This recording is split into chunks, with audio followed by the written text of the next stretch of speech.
देश खतरनाक दौर में है। आम आदमी के अधिकारों पर डाका डाला जा रहा है।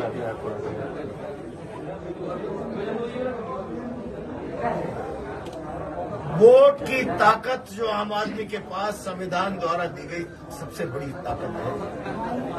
सत्ता के भय से उसको भी छीने जाने का प्रयास किया जा रहा है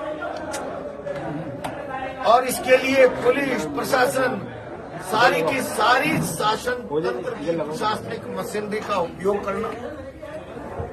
मैं बहुत जिम्मेदारी से कह रहा हूं कि अगर वोटिंग का अधिकार उसकी ताकत लोगों के हाथ में नहीं बची तो भारत में संविधान का कोई मूल्य नहीं बचेगा।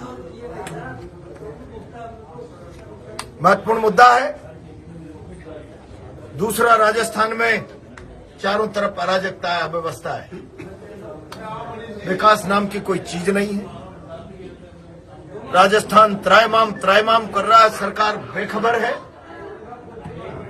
पूरा राजस्थान अतिवृष्टि से पीड़ित है।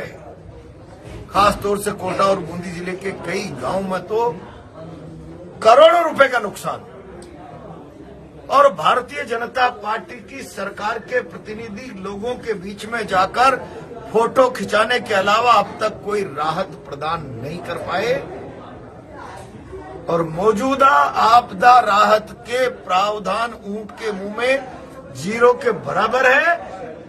ये प्राकृतिक आपदा की भरपाई नहीं कर सकते। लोगों का तबाह हो गया, परिवार जीवन तबाह हो गया। हमने मांग की है सरकार नुकसान की भरपाई के लिए स्पेशल पैकेज की घोषणा करे।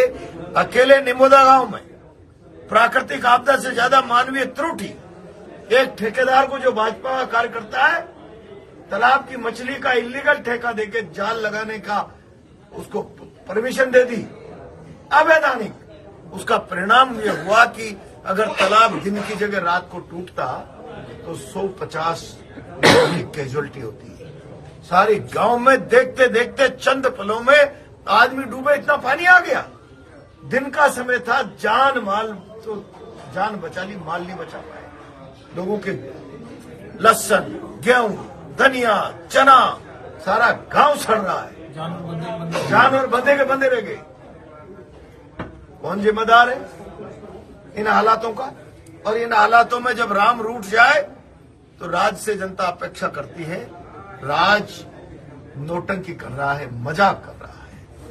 इसलिए जब तक स्पेशल पैकेज जारी नहीं करते लोगों को राहत मिल नहीं सकती। स्मार्ट मीटरिंग के नाम पर पूरे देश की बिजली व्यवस्था को निजीकरण की तरफ धकेलने का प्रयास हो रहा है। एक तरफ तो प्रधानमंत्री जी कहते हैं 80 करोड़ लोगों को मैं 5 किलो गेहूं मुफ्त का देता हूं। जब 80 करोड़ लोग जिस देश में 5 किलो मुफ्त के गेहूं पर जीवन बिता रहे हैं वो स्मार्ट मीटर का भुगतान कर पाएंगे? और स्मार्ट मीटर का मतलब प्रीपेड व्यवस्था की तरफ कदम बढ़ाना। रात के 2 बजे लाइट चली गई, सुबह कमाता है, शाम को खाता है, उससे ये अपेक्षा करोगे कि वो रात को 2 बजे जून की भारी उमस भरी गर्मी में अपने फोन से रिचार्ज कर देगा? इस सारे देश के साथ अन्याय है, अन्याय।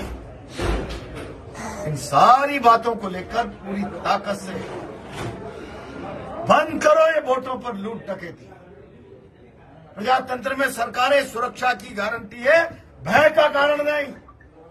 भयग्रस्त करके आप मतदाता को अपने मत के अधिकार को बदलने के लिए मजबूर कर दो। तुम्हारी खान बंद कर देंगे, तुम्हारा व्यापार बंद कर देंगे, तुम्हारा तबादला कर देंगे, तुम्हारी मशीनरी जब्त कर देंगे, रोजगार के संसाधनों का सत्यानाश कर देंगे। क्या ये प्रजातंत्र में स्वच्छ परंपरा है? क्या ये वोटों के अधिकार की ताकत जो संविधान देता है, इसके अलावा जनता के हाथ में अपनी शक्ति प्रदर्शित करने का कोई दूसरा हथियार नहीं है?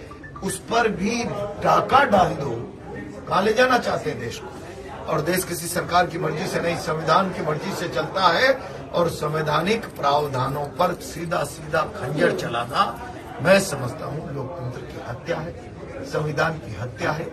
कांग्रेस पार्टी इसे बर्दाश्त नहीं कर सकती। राहुल जी खड़गे जी ने पूरे देश में अभियान चला रखा है। 10 तारीख को हमारा भी प्रदर्शन होगा। बंद करो ये संविधान की हत्या, वोटों की लूट डकैती। तो कोटा में कानून व्यवस्था बिल्कुल खराब हो चुकी है, लोगों की सुनवाई नहीं हो रही। कैसे कानून व्यवस्था चलेगी? यहाँ न एसपी की चलती, न आईजी की चलती। वो टाइम पास कर रहे हैं, हाजिरी भर रहे हैं।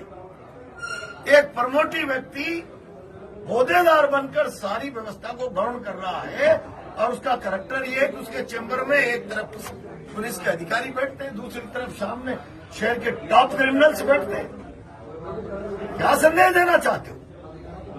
क्या इस तरीके से आप शहर की कानून व्यवस्था मेंटेन कर लोगे? जानबूझकर भाजपाई शासन शहर की नहीं पूरे राजस्थान की कानून व्यवस्था खराब करके अराजक हालात पैदा करना चाहता है। हम भाजपा के शासन की इस मंशा को पूरा नहीं होने देंगे। सड़कों पर ईंट से ईंट बजा देंगे। 10 तारीख प्रातः 11 बजे किशोर सागर तालाब से जुलूस प्रारंभ होगा, कलेक्ट्रेट तक जाएगा। आप मानना, स्टेट नहीं दिल्ली की सरकार के कानून के पर्दे फाड़ देगा हमारा प्रदेश। कितने लोग शामिल होने की संभावना? अब ये तो 10 तारीख को आप अंदाजा लगा के बताना कितने लोग आए हैं, आपको अंदाजा लग जाएगा। ये राजनीतिक दल का प्रदर्शन नहीं, पीड़ित जनता की भागीदारी जब बनेगी ना, भागीदारी तब लगेगा। अत्याचारों की तस्वीर है ये प्रदर्शन दिल्ली और प्रदेश की। इतने लोग आने वाले हैं। क्या मुद्दा रहेगा? मुद्दा बता तो दिया, सारे मुद्दे बता। अरे कौन कौन शामिल होने की? अभी हमने प्रदेश अध्यक्ष जी को, नेता प्रतिपक्ष को कहा है। विधानसभा चल रही है, नेता प्रतिपक्ष शायद आवे नहीं। प्रदेश अध्यक्ष जी और किन किन लोगों को आना है, जिला संगठन ने प्रदेश संगठन को लिख दिया है। प्रदेश संगठन अपने हिसाब से